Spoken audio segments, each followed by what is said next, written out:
Alright, so the next thing I knew, I was at the aquarium, surrounded by a world of ethereal blue. The circular floor lights in the underwater tunnel were dim, and there were few people around. Through the thick ceiling glass, I watched as a massive whale shark floated leisurely over my head. Off to my side, a school of sardines swam by so densely packed that they almost looked like an even bigger fish than the previous one.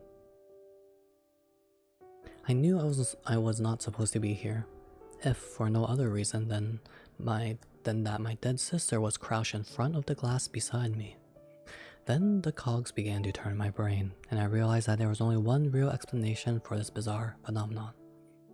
I was having a dream. A dream of the day all four of us had taken a trip to the aquarium just weeks before Karen passed away. "It's so pretty," Karen whispered, pressing both hands against the glass. However, the look on her face told a different story. She looked kind of lethargic. I assumed her legs were tired,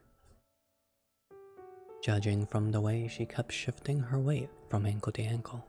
Wanting to share in this lucid dream with her as long as I could, I traced my memory back through the past and tried to respond with the exact same words I'd said back then. "You wanna head back home soon?" Nah," said Kanan, her ponytail swinging from side to side as she shook her head. "Mom and Dad still need time to make up. Let's stay a little longer." Our mother and father were standing some distance away, watching over us as they talked about who knew what. I did hear them laughing from time to time, which led me to believe that things were on the upswing. "Well, if your feet hurt, I'll give you a piggyback ride," I offered. "Better idea, let me ride on your shoulder," said Kanan, upping the ante. "What, here? Come on, please." Kanan started yanking on the corner of my shirt, stretching the fabric as she whipped it from side to side.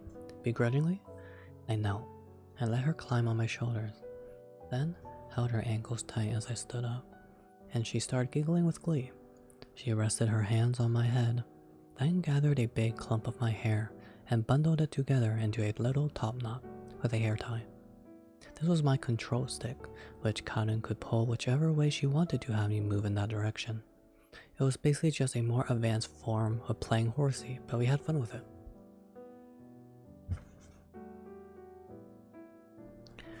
"Forward, robot," she would say, and I'd start marching forward while making hydraulic whirring sounds with my mouth for each footstep. She really liked when I did that.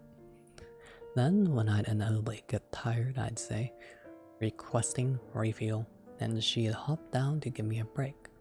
When she told me to fire my lasers, I'd kick over whatever small object lay in our path. Not the most convincing laser beam, but we made do.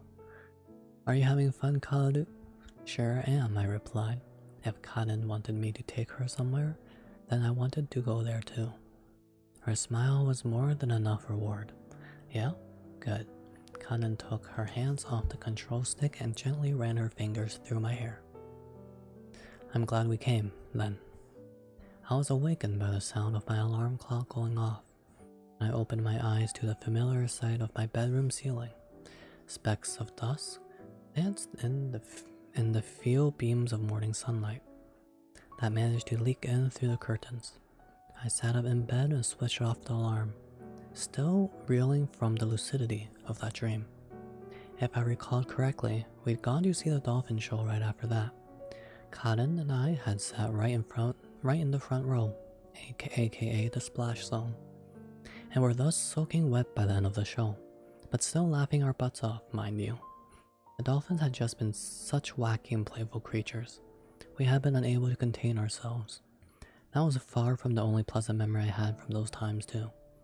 When Kaden was with us, pretty much every day had been full of wonder. If only she were still alive, maybe things would have remained that way to this day.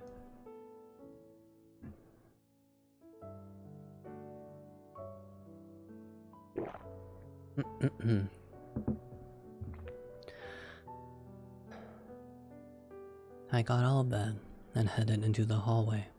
After making sure my father wasn't lurking in the kitchen, I stepped out the side door to the backyard, which had fallen into a state of utter neglect. After my mother disappeared on me, I squatted below the bathroom window and reached my hand into the crawl space beneath the house. I quickly found what I was looking for and pulled it out. It was a large rectangular tin that had originally held rice crackers or something, but which Kanan and I had repurposed as a secret hiding place to store all our greatest treasures. A 4-leaf clover, some marbles from Ramune bottles, that sort of thing. Now it also housed some of the things that Kanan had cherished most in her life. Like her favorite comb and stuffed animal, as well as some of my favorite pictures of her. It was sort of a time capsule / memento box dedicated to her memory. Upon opening the lid, however, the first thing that jumped out at me were her old pair of red sandals, with the one I'd found recently in the Urashima tunnel. They were once more a complete pair. Just looking at them like this set my heart at ease. It gave me hope that Kanan might really be out there. Somewhere in this world. Don't worry, Kanan. I'll find you. Just wait for me a little bit longer. Yeah, Mofu, I know you can't hear me, but take care. Actually, Mofu, if you're watching the VOD, Mofu stinky, Mofu stinky, Mofu stinky. With that silent, prayer-like promise, I closed the lid and put the treasure box back under the house where it had always been. Ever since we were kids, the secret hiding spot Kanan and I had decided upon together. I would have loved to get the box out of the elements and moved it into my room or something, but I knew my father would probably throw it out if he ever found it, so I left it there to be safe. The memory of him going off the deep end and getting rid of every last thing from Kanan's room after my mother left was still fresh in my mind.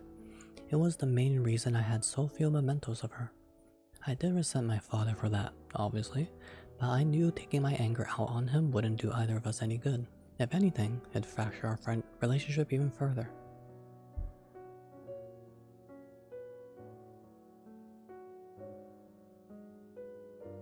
Thank God I can't read this content about to be lit. Hey Junie, unfortunately we're like halfway through the book, but... Well, I'll just be reading for like 25 more pages. I don't know how much left is in this chapter, but... Yeah, you can just chill, do whatever. I'm just here reading.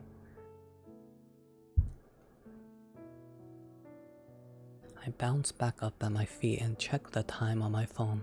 It had just turned 7 AM. I headed back to my room to get ready for school. It was approaching mid-July, and the midsummer heat was only getting more brutal. As I walked through the main gate onto campus, a couple of girls ran past, holding their book bags up like makeshift umbrellas to shade themselves from the sun. I changed into my indoor shoes, then headed through the hallway and into classroom 2A. Before I could get to my desk, I noticed there was yet another new girl in class. She had bobbed black hair and thick-rimmed glasses, and she looked like any other average girl. Yet, for some reason, I couldn't shake the feeling that I'd seen her somewhere before. Then it hit me. It was Koharu. She dyed her hair back to its natural color, and her skirt now stretched all the way down to her knees. It was a complete and total 180 from her previous bad girl aesthetic. Koharu? What happened to you? Please tell me that's not your new look. One of the girls from her old posse said mockingly, wasting no time in making fun of her for it. Koharu gave a simple, non-committal answer, neither confirming nor denying, and tried to shrug it off. Seeing her smile sheepishly and stumble over her words was such a drastic change from her usual haughty demeanor that I genuinely wouldn't have believed it if I hadn't had the context of the events of the day prior. Dude, you think she lost a bet or something? Shohei whispered in my ear. I hadn't even noticed him walk up to my desk. Guessing it's more like she decided to turn over a new leaf. A narcissist like her turning over a new leaf? Never thought I'd see the day. Yeah, well, she had been through a lot lately, I'll say, especially after the new girl humiliated her. Speaking of which, where did you run off to with her after school yesterday, anyhow? How do you know about that? I sputtered, totally caught off guard. Wow, so you guys did hang out, huh? One of the guys from calligraphy club mentioned he saw her sitting next to some dude on the bus yesterday. She's kind of the talk of the school right now, you see. Anyway, I asked him to describe the guy she was with for me, and it sounded an awful lot like you, so I figured I'd open with a bit of a leading question to see if you took the bait. Well, it seemed like I walked right into his trap. So, what's going on between you two, shall I ask, his voice oozing with intrigue. Nothing as scandalous as you're hoping for, I said, rolling my eyes. We're not dating or anything. Hell, we're not even technically friends yet. Then, where the hell were you going on the bus with her, huh? Last time I checked, you ride the train home, buddy. We just had to go to Kawasaki's place to drop off her summer homework. You both had to? How in the hell did that turn of events come about? It's a long story, man. It would take years for me to even summarize, so I'll respect for your time and mine. Let's not and say we did, shall we? No need to be a dick about it, dude. Shohei scoffed. Clearly realized that was merely too lazy to explain. But hey, can't say I'm too surprised. You guys have a lot in common after all. What? Yeah, right. Just what exactly do she and I have in common? Well, for one thing, you never open up to other people whatsoever, and from what I can tell, she's the same way. Feels like you're both kind of on the same wavelength in terms of wanting as little to do with each other as possible, with other people as possible. Are you my therapist now?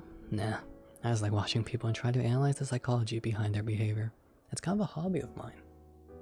First I've heard of it. Before we could finish our chat, the warning bell for first period rang. So Shohei flashed me a peace sign and headed back to his own seat.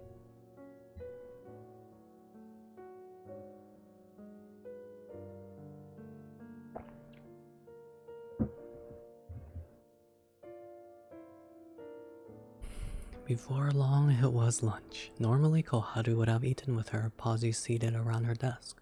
But today, she shot up with her lunchbox in hand the moment class was over. I watched her curiously, wondering where she might be going. To my surprise, she marched right over to Anzu's desk and meekly held her lunch out in front of her. Hey, mind if I eat here today? Murmurs broke out all across the classroom. Even Anzu, who was in the process of opening her sandwich bag, seemed a little bewildered by the request. Suit yourself, I guess, said Anzu. Permission granted. Koharu went back and dragged the chair from her own desk over to Anzu's, then removed the lid from her lunchbox and set it on the tabletop. It was a bizarre sight to behold. These two former enemies who'd been at each other's throats mere days ago were now breaking bread in silence together as equals. However, the peace and quiet wouldn't last for long, as the Hanada girl, who'd once been a devout member of Koharu's posse, soon stood up to where the two were sitting with a big old smirk on her face. Koharu, sweetie, why in the world are you having lunch with her? I could tell from her tone that she wasn't upset about Koharu choosing to eat with someone who wasn't them. She was clearly just looking for more ammunition with which to ridicule their disgraced queen bee. Koharu looked down at the ground, visibly uncomfortable. Because, she began, mumbling too inaudibly for me to make out the rest. Sorry, what was that? Could you speak up, maybe? Asked the girl. Because I want to learn to be like her someday. The whole class went dead silent. It was so quiet. You would have heard a pin drop. The Hanada girl stood there with her mouth hanging open, and Anzu looked just as taken aback. Hell, even I never would have predicted such a drastic change of heart.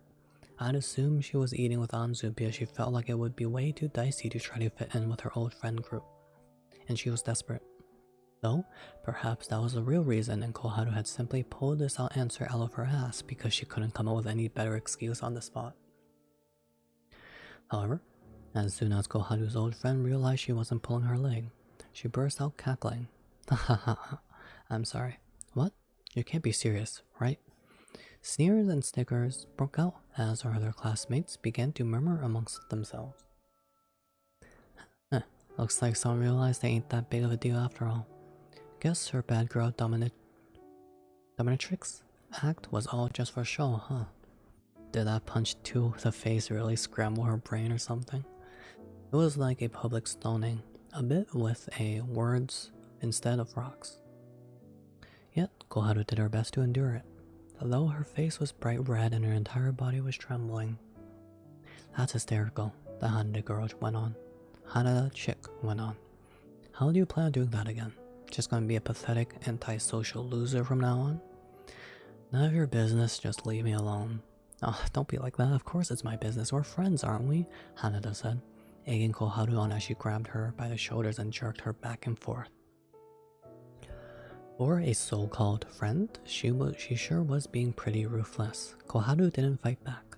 She just sat there, refusing to make eye contact. Hey, come on, say something already, the girl insisted, this time nearly shoving Koharu out of her chair.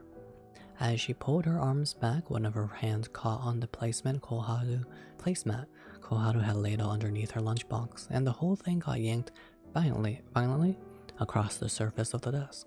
Before Koharu could react, her lunch had been sent soaring through the air from the momentum. Even the girl bullying her hadn't intended to go that far. If her horrified expression was anything to go by, but instead of apologizing, Haneda decided to lean into it and simply turned up her nose. That was intentional, for the record. It's your own fault for not answering my question, isn't that right? Hanada turned to seek the approval of the rest of Koharu's ex-posse where they sat.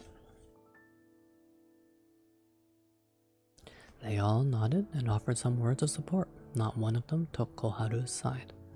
Koharu opened her mouth to say something, but then stopped short and got down on the ground to begin cleaning her lunch off the floor. Seeing her hunched over, defeated, with tears of resignation in her eyes, generally hurts to see. And I quickly set my foot down to get up and offer to help her. Before I could, there was the loud screech of someone else roughly sliding their chair out from under the desk. Kawasaki. It was Anzu. She rose from her seat, totally expressionless, and walked over to stand beside Koharu. She was the last person I would have expected to intervene. But the moment she stood, the Hanada girl started shaking in her boots. You said a minute ago that you wanted to be more like me, didn't you? Anzu asked Koharu, who simply nodded a few times in stupefied amazement. Then watch and learn. Now I'll show you exactly what to do when someone steps over your boundaries. Anzu slowly turned to face Koharu's aggressor, then clenched her fists and held them up at eye level like a boxer. Everyone in class could tell that she was more than ready to punch this chick, whose face instantly turned deathly pale. Hey, wait a minute. I'm not looking for a fight with you. Stay the hell away from me, freak. And then waved her hands frantically back and forth to indicate that she didn't want any trouble. She turned on her heel and beat a hasty retreat back to her own desk. All bark, no bite, Anzu scoffed, then pulled a tissue out of her pocket and started silently helping wipe the food off the floor. Though Koharu seemed totally at a loss as to why Anzu was suddenly being so nice to her, she did at least remember to express her gratitude with a meek little thanks. I let out a heavy sigh. For a moment there, I hadn't been sure how that was going to play out. I was glad we'd managed to avoid another altercation. That said, I couldn't believe how much Koharu had grown overnight. It seemed she really did aspire to be like Anzu someday, which was probably why she'd made such an effort to keep her cool no matter how Haneda tried to get a rise out of her. I had to respect the level of determination it must have taken to decide to rebuild herself as a person from the ground up. Koharu had just earned herself some major props in my book.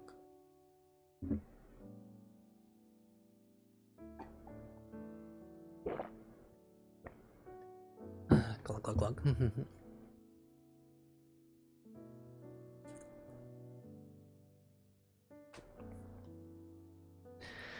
Several hours had passed since that kerfuffle at lunch, and I was carving through dense undergrowth on a seldom traveled dirt path at night, with only my pocket flashlight to light the way. These mountain trails are surprisingly loud at night, maybe even louder than the shrieking afternoon cicadas. A plethora of different insects vied to be heard over each other, and a constant crowing of nightjars rang all through the forest. This sucks. I made sure to cover myself from head to toe with bug spray before leaving the house. But I'd already gotten at least 3 mosquito bites. It had been a critical error on my part not to wear long sleeves. I would have loved to walk around the railroad tracks again, where there was no annoying underbrush to worry about, but unfortunately, I couldn't take any more chances after getting that warning from Miss H the other day. So unmarked trails and bug bites it was. Eventually, after a long and hard-fought battle with Mother Nature, I finally arrived at the wooden stairway leading to the Urashima Tunnel. As I descended, I noticed white lamplight coming from right in front of the tunnel. Fairy, it must be Anzu. I picked up the pace, and sure enough it was. She was crouched, clutching her flashlight tightly with both hands as she used it to illuminate the ground directly in front of her. She didn't seem to have noticed my eyes. She noticed me yet. Hey, looks like you beat me here this time. I called out to her as I reached the bottom of the stairs. She shot up to her feet like she'd seen a ghost and shone her flashlight at me. Thankfully, I managed to shield my eyes before going blind. You're late, she shouted. I checked my cell phone, it was 8 p.m. Aren't I right on time though? You're supposed to be 5 minutes early, everyone knows that.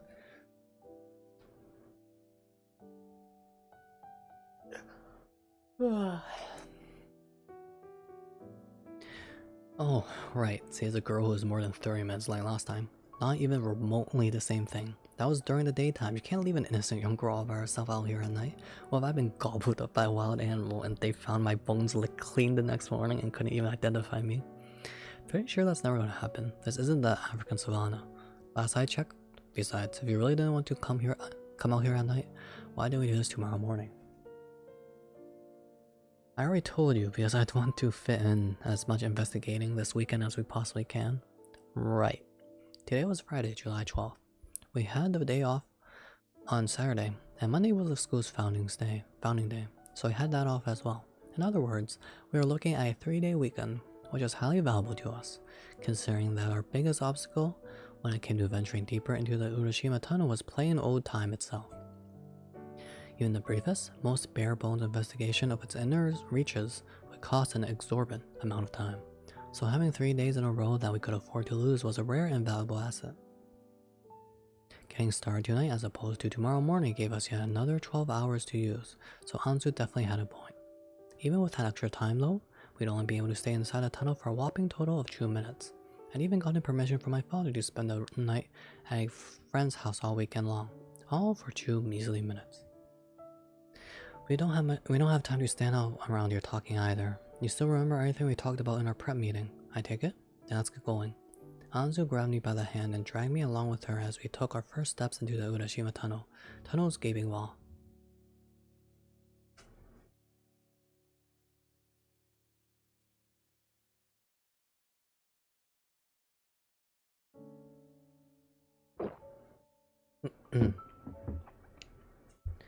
The warmish draft inside the tunnel tickled the back of my neck. You'd have thought it would be nice and cool in there so late at night, but something about the dark and closed passage and its stifling humidity made it difficult to breathe. I wanted to get it done as soon as possible, ASAP, so I could head back to the fresh air outside.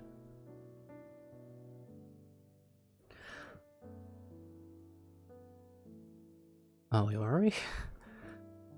Our main goal for the day was to try to figure out how long the Urashima Tunnel might be. The plan was to run as fast as we possibly could, as far as we possibly could, as soon as we passed through the boundary, then come running straight back. So basically, Anzu began, if we can only afford to be in the tunnel for a total of 2 minutes, that means we should be able to make it about 300 meters in if we're going to be going at a full sprint. Given our current elevation and the circumference of the hill the tunnel runs directly into, there shouldn't even be 300 meters of underground for us to go through. Assuming all goes well, we should be able to make it out to the other side. Oh, good analysis. I'm impressed. By what? I don't know. You just sound like you know what you're talking about. Oh, she snickered. You just like the sound of my voice then. Got it. Man, she probably thinks I'm really dumb, huh? Anyway, I was doing some independent research in the library the other day, she went on. I tried to find any possible leads I could about the Urashima Tunnel, but there was nothing of value on the web or in any of the books on urban legends I checked. So all we can really do is feel it out for ourselves and investigate based on our own personal experiences. Damn, Hanashiro, you're really putting in the work on this. But Like, can you let go of my hand now? You're squeezing pretty tight. Anzu stopped dead in her tracks and instantly relinquished her death grip on my hand, which she maintained ever since she dragged me into the tunnel. If it were just a nice tender handhold, maybe I wouldn't have said anything, even though I'd have been losing my mind on the inside. But she had been digging her nails deep into my skin, so I had no choice but to point it out. Right, sorry. Guess it would be kind of silly for us to hold hands the whole time. I mean, if you want to hold hands, I don't mind, just not like that. It's fine, forget it. Come on, let's go. Anzu urged me onward. I started to walk again, but soon something tugged me backward once more.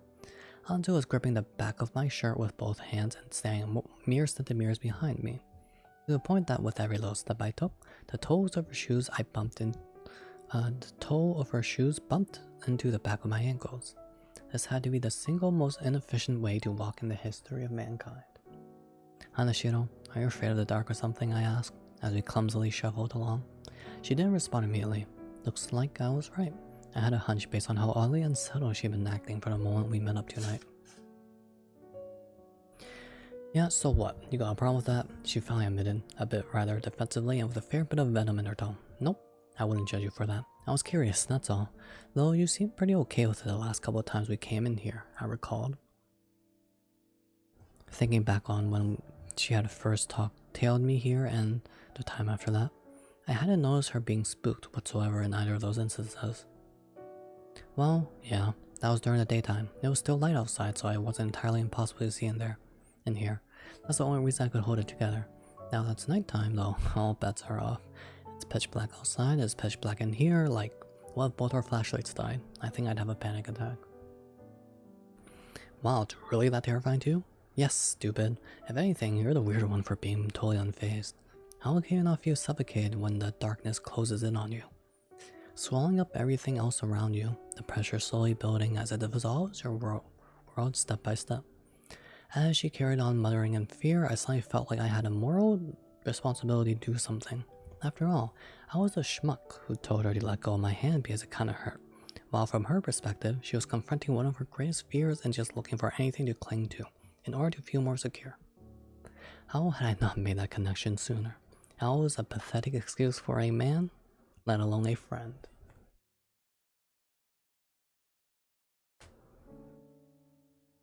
I took a deep, quiet breath, then reached back and firmly laid my hand on top of Anzu's, holding it tight.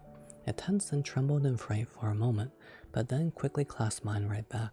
The whole thing couldn't have lasted more than 3 seconds, and neither of us had said a single word. But the unspoken emotions conveyed between us in that moment were deeper and more intimate than any she and I had shared before. It didn't take long before I started to feel extremely awkward and embarrassed about what I'd done. Though I made a desperate attempt to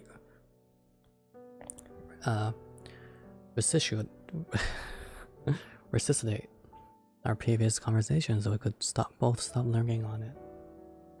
I've gotta say, I'm a little depressed. I'm a little surprised. I was starting to think you weren't afraid of anything at all, to be honest. Did some traumatic event inspire your fear of the dark or what? Yeah, when I was in elementary school, I got in a fight with one of my classmates and they shoved me in a locker and locked me inside. Been afraid of dark, claustrophobic spaces ever since. Oh, I see. Somehow, I'd already made things awkward again. I didn't know why I thought past traumas might make for a lighthearted conversation topic in the first place. But this was definitely heavier than I'd bargained for. I wasn't being bullied or anything, for the record. It was just a rare case of me picking a fight and losing. No, really. I eventually figured out how to open the locker room from the inside. Then went and whacked the hell out of the kid that locked me in there with a broom. So I still got a last laugh in the end. Now that sounds more like the Hanashiro I know. Ooh, this is a lot of reading.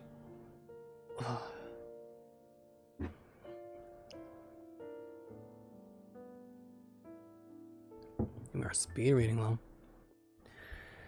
Is there anything you're afraid of, Tono-kun? Sure, there is. I probably couldn't list them all off the top of my head, but there's plenty of stuff that scares me. Okay, then what's your number one greatest fear? Number one?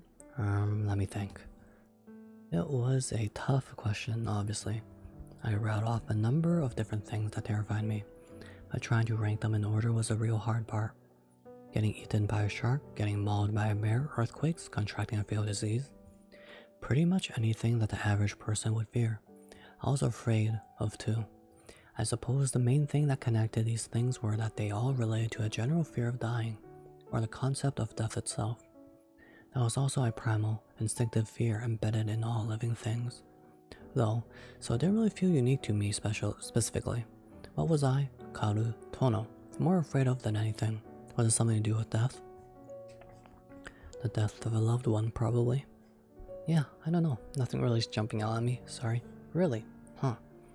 Anzu sounds slightly miffed by this boring response, but I really didn't want to darken the mood by delving into even heavier territory. Still, I was pretty sure the answer I'd come to was the right one, even if I wasn't going to say it out loud. Hey, check it out. I pointed ahead as I caught a glimpse of the light coming from deeper inside the tunnel. I presumably from the torches on the wall. We were fast approaching the torii. Anzu and I ran the rest of the way at a brisk jog. Once we made it to the first torii. Oop, BRB.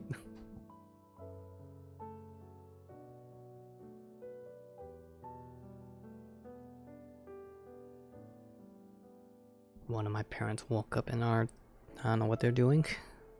But I'm doing this in the living room, so... They're just passing by, doing some stuff. I might mute again in a bit, but let's read until then. Once we made it to the first torii, I turned off my flashlight and slipped it back into my pocket. We wouldn't need it from this point on. Now that we had a reliable light source again, Anzu slowly released her grip on my shirt as well. Alright, I said, gulping down a mouthful of saliva. Now comes the hard part. We had a time limit of only 2 minutes. Once we passed beneath the first torii, we'd run as far as we could in 1 minute, then spend the remaining minute coming back. I'd set my cell phone stopwatch function to make sure we didn't lose track of time. Okay, we're all set. Just tell me when. Ready when you are. Anzu said. Her expression was stern, but there was a hint of hesitation in her voice. Yet she didn't seem to be afraid. The defiant spark I saw in her eyes as she stared straight down the throat of the tunnel was one of the dauntless curiosity and determined aspiration. There was clearly no need to worry about her. Cool. When I say go, then? I declared, putting one leg out, leaning forward into a standing start position. My clenched palms were slick with sweat. On your mark, get set, go. I pressed the start button on the timer, and we both took off running, with me taking the lead. The torii whooshed past one after another as I dashed down the corridor, going at about 80% of a full sprint. Given that Anzu had handily shown up every girl on the track team, I was pretty sure she'd have no trouble keeping up with me, no matter how fast I went. As I started breathing harder, I looked at my phone to see that only 10 seconds had passed. Still no exit in sight.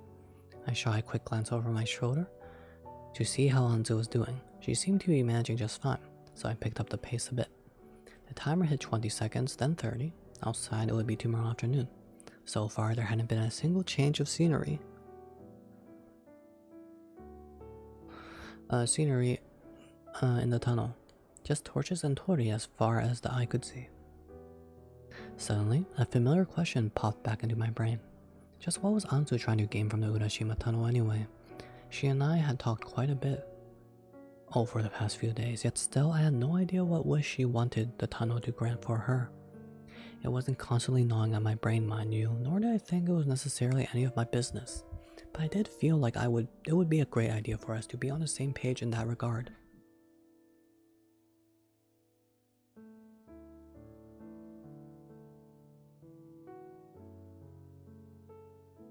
Alright, just muted a bit for my parents. Hey Brooke, hope you're doing well. Especially if there was any risk of it obstructing the investigation going forward. I decided to make a point of asking her as soon as we made it back out of the tunnel. Gosh darn it, Brooke. We'd almost reached the end of the first minute, and my legs were officially killing me. Just as I was looking down to check the time, however, I heard a long rustling sound coming from ahead. Bringing my gaze back up, I saw dozens, maybe even hundreds of sheets of plain white paper all fluttering to the ground. Like a whirlwind of oversized confetti that had come absolutely out of nowhere. Whoa! One of the countless sheets came flying toward me like a flower in a hurricane and slammed me right in the forehead, entirely covering my eyes so that I couldn't see a thing. I panicked helplessly for a moment before trying to reach up and peel the sheet off my face, but I lost my balance and fell crashing to the floor. Like, wait, hold up. Let me type something to Mofu.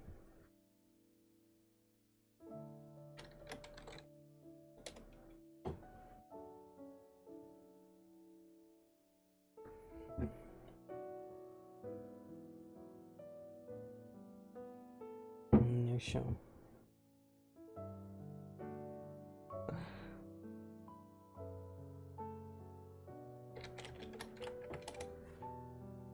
Alright. Mofu stinky, Mofu stinky. Alright, where were we?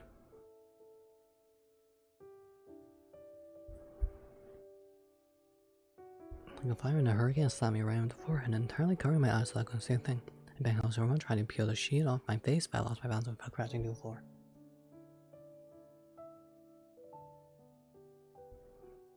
Youch, I shouted. Tonokud? Cried Anzu. Finally, the paper drifted gently down my face, just in time for me to watch my cell phone go skidding across the rocky tunnel floor. The inertia from the impact had made me lose my grip and sent it sliding like a curling iron nearly 3 meters away. No, we need that timer. I scrambled onto my hands and knees and crawled over to pick it up. Luckily, aside from a little crack in the screen, the phone appeared to be mostly unharmed. Phew, thank God. Wait, forget about that, we gotta go. My bad, come on, we can't waste any more. Hanashiro? I was convinced I'd find her either already way ahead of me or standing by my side ready to help me up, but she was in neither of those two places.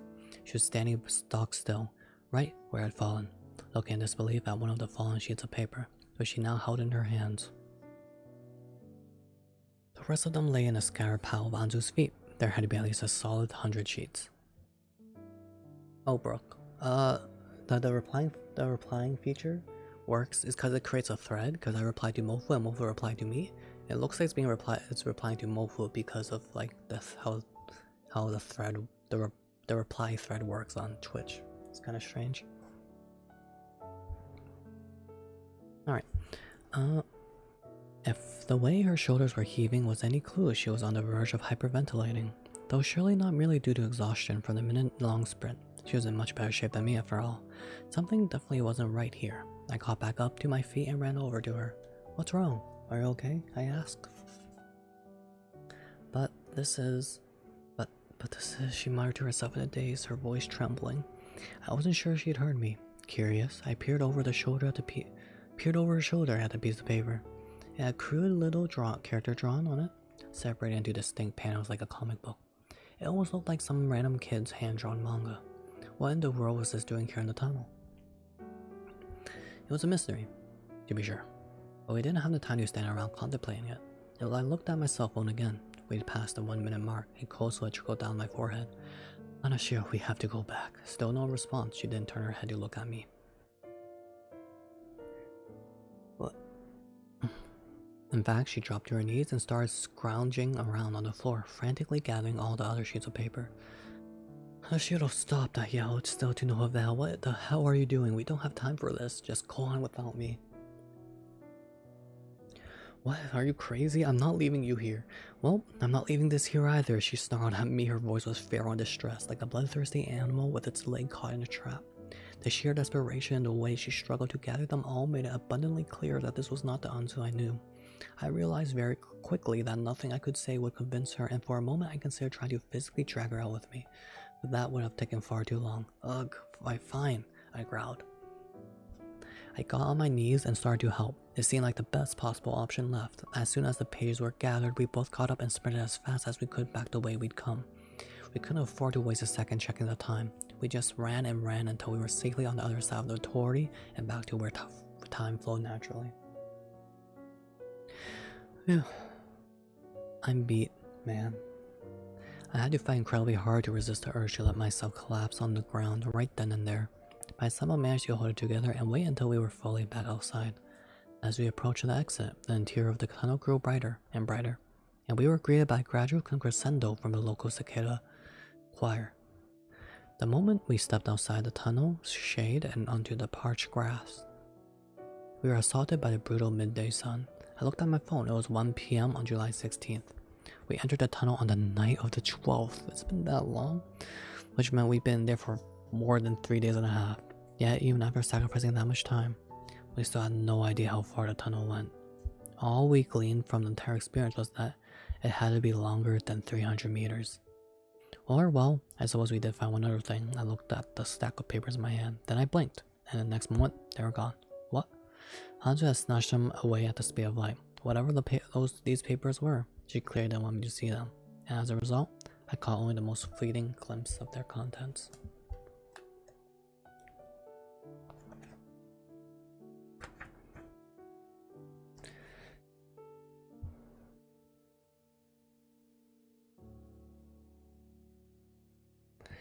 Hey, Hanashiro? I asked as she turned her back to me. What exactly are those? Nothing. Sorry, I can't hear you. Turn around and speak up a little, why don't you? Anzu didn't budge. Hello, I said, still no response, getting impatient. I grabbed her by the shoulder and spun her around myself. However, when I saw her face, I froze. Anzu's eyes were watering. She was crying. As I stood there at a loss for words, she rubbed her eyes dry with her wrist and swiftly regained her composure. It's nothing important, don't worry about it. Come on now, you can't expect me to believe that. Surely if the papers weren't that important, she wouldn't have been crawling on the ground trying to collect them like a rabid animal. From what I could tell, the papers themselves didn't seem to be torn up or deteriorated in any way. So there was no way some random person had thrown them out inside the tunnel years and years ago, especially considering the inexplicable way they'd come fluttering from the ceiling. My guess was that they were another of the tunnel's impossible finds, like Kaden's sandal and our old pet parakeet had been for me. But why a bunch of sheets of paper, and why was Anzu crying over them? Is that what you were wishing for? I asked. No, she replied. Then what is it? Just tell me straight. I promise I won't judge. There's no point in explaining it. You don't know that. For all we know, it could give us a major clue towards solving the tunnel's mysteries. I promise you it won't. Anzu's voice shook ever so slightly. Clearly there was some reason she didn't want to tell me. Not under any circumstances. I wonder if she would crack if I said her unwillingness to be upfront could present a major obstacle to the investigation. But I decided to let it go. Sure, maybe me knowing would give us a new lead to pursue. But if it would only come at a cost of driving a wedge between us, it wouldn't be worth it. The kind of distress might obstruct the investigation too. After all, however, there was one question I still want to ask. Then what is it you are after? What wish do you want the tunnel to grant? Hey, Lovi, are you gonna add a hydrate channel reward or no? I've always had a hydrate channel reward, bro. I just usually turn them off for reading streams. I usually turn off all channel redeems, or most channel redeems during reading streams. But I've always had it on. I had it on yesterday.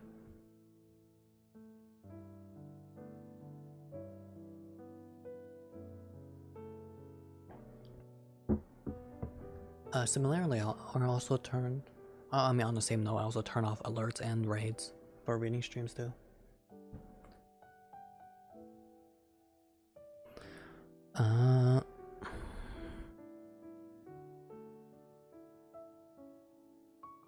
Anzu began but then stopped short, almost like the words caught in the back of her throat. A good 10 seconds passed before she finally managed to stutter out the rest. I'm not sure yet. Actually, I guess I figured it I'd find out somewhere along the way. Wait, seriously? You're risking years of your life without even a concrete goal in mind? Oh, I have a goal in mind, she fired back. I want to be someone extraordinary. Okay? In what way? I mean, think about a mysterious space where the flow of time itself turns fragile, but with the promise of granting any wish. What more extraordinary experience could there possibly be than venturing into a place that bends the law of the universe? I'm not sure having extraordinary experiences makes you an extraordinary person, though. That's where you'd be wrong. It is precisely what makes people extraordinary. No, Brooke, you're fine. Now my head was starting to hurt. But why are you so obsessed with being extraordinary? I demanded, rising to my feet as my patience grew thin. Suddenly, Anzu looked lost and confused, like a child who'd become separated from her mother at the supermarket. In fact, I'd never seen her look so vulnerable before. Then, after a few moments of hesitation, she answered calmly. When I was 13 years old, my grandfather passed away. A warm breeze blew by. the leaves rustled overhead, a twinge of regret shot through me like a rush of adrenaline, and I bit down softly on the inside of my cheek. Sorry. No need to apologize. I take it the two of you were pretty close. Not really, barely knew the guy. Can't even remember what he looked like now. Oh, I see. It still terrified me, she explained. The way he died, yet nothing changed, like shockingly little was different. Sure, a few people shed tears from at his funeral, but I can guarantee none of those people were still crying about it a week later. Death comes for us all in the end, and we kind of just have to accept that in order to cope through life until we ultimately kick the bucket ourselves. Not like denying the human condition will help keep the Reaper at bay after all. Then once you're gone, any trace of you ever having been alive will slowly fade away and be swallowed by the sands of time. With very, very few exceptions, every single person alive today will be long forgotten even just 200 years from now. That's what my grandfather's death made me realize. Her tone gradually grew more and more imperative. It's pretty distressing, don't you think? The thought of dying and leaving nothing behind, the world not changing one iota from your having been in it, makes you wonder what the point of living in the first place is, you know? Like, why are we even here? Why bother putting in all the effort to live, if only to suffer and die and be forgotten? That's what makes the thought of being ordinary so terrifying to me. That's why I'm so determined to be someone who will be remembered, who will actually leave an unforgettable mark on this world, someone extraordinary. I was stunned, speechless. Anzu had gone from zero to full-on existential crisis in no time flat. This wasn't the sort of thing I could respond to with a non-committal, yeah, I hear you, or couldn't have said it better myself. I had to respect the sincerity with which she'd chosen her word and respond in kind.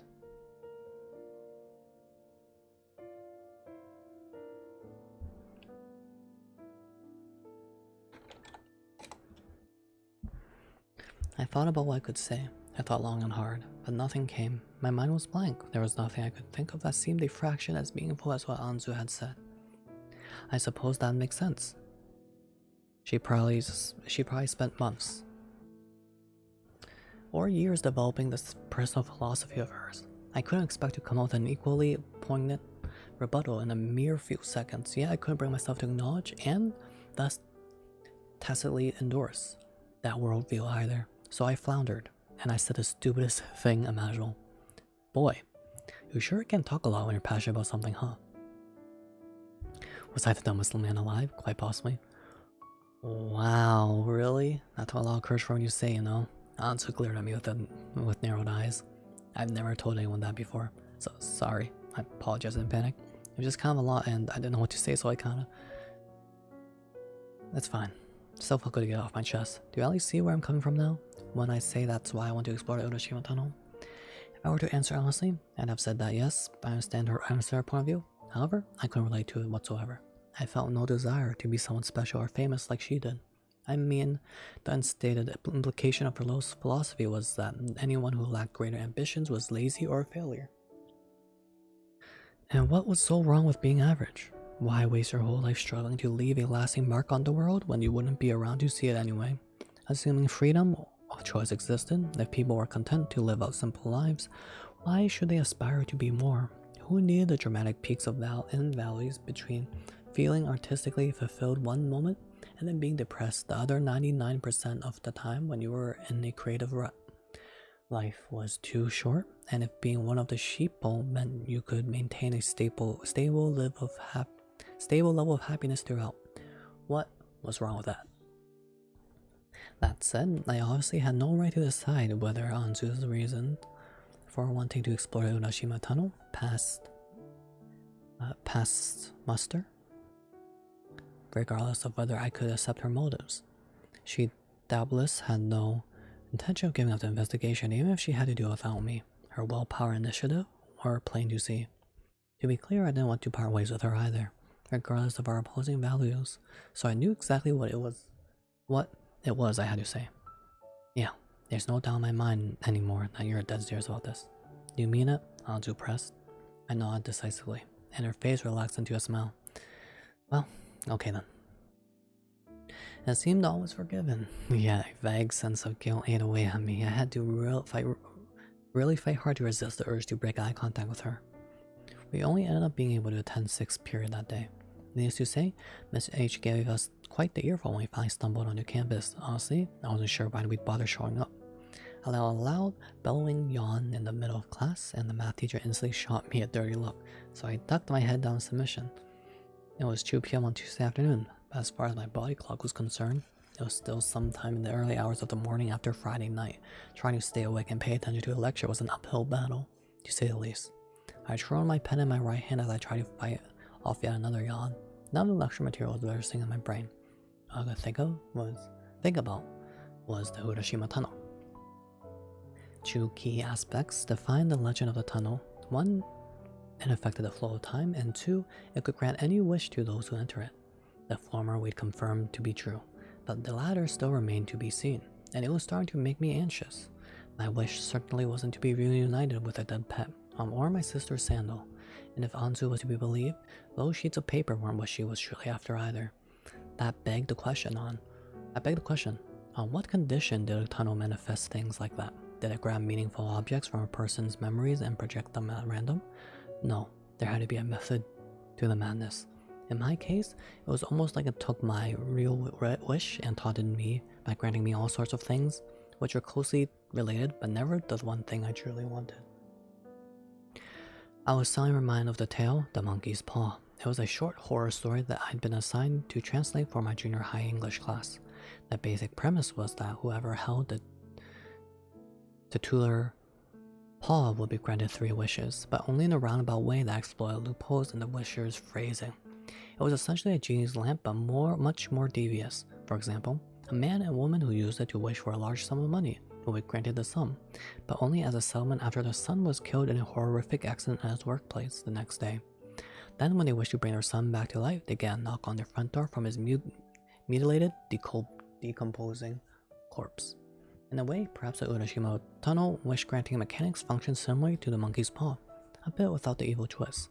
On second thought, maybe there was a certain malevolence to it. I mean, I had waited until I was about to turn back before I made Cotton's sandal appear in front of me, which seemed a little too perfect. Then the same thing had happened with Key, our parakeet. It was almost like the tunnel was summoning bait to lure its prey, in this case me, deeper inside.